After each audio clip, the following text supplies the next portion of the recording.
બેંકોકમાં વાટ ફો મંદિરની મુલાકાત લીધી અને પૂજા અર્ચના કરી।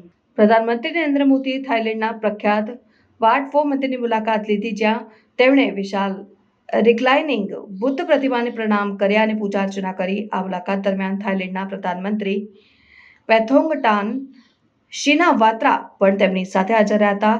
પ્રધાનમંત્રી મોદીએ વાટ ફો મંદિરમાં વરિષ્ઠ બૌદ્ધ ભિક્ષુઓને સંઘ દાન અર્પણ કર્યું અને રિક્લાઇનિંગ બુદ્ધના મંદિરને અશોકના સિંહ સ્તંભની પ્રતિકૃતિ ભેટ આપી। તેમણે ભારત અને થાઇલેન્ડ વચ્ચેની મજબૂત અને જીવંત નાગરિક સંબંધોની યાદ અપાવી, જે બંને દેશોની સંસ્કૃતિ અને આધ્યાત્મિક પરંપરાઓમાં પ્રગટ થાય છે।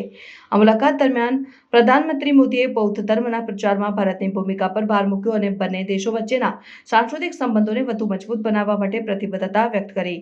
થાઈ પ્રધાનમંત્રી પેથોંગટાન શિનાવાત્રાએ પ્રધાનમંત્રી મોદીને પહાડી ભાષામાં બૌદ્ધ ધર્મગ્રંથ ત્રિપિટકની વિશેષ આવૃત્તિ ભેટ આપી, જે બંને દેશો વચ્ચેની સાંસ્કૃતિક જોડાણને વધુ મજબૂત બનાવે છે। પ્રધાનમંત્રી મોદીની આ મુલાકાતે ભારત અને થાઇલેન્ડ વચ્ચેના સાંસ્કૃતિક અને ધાર્મિક સંબંધોને વધુ ઊંડાણ આપ્યું છે અને બંને દેશો વચ્ચેની મિત્રતાને વધુ મજબૂત બનાવવામાં મદદ કરી છે। આ મુલાકાતે બૌદ્ધ ધર્મના મૂલ્યો અને પરંપરાઓને ઉજાગર કરી બંને દેશો વચ્ચેની સાંસ્કૃતિક સમૃદ્ધિને ઉજવણી કરી છે।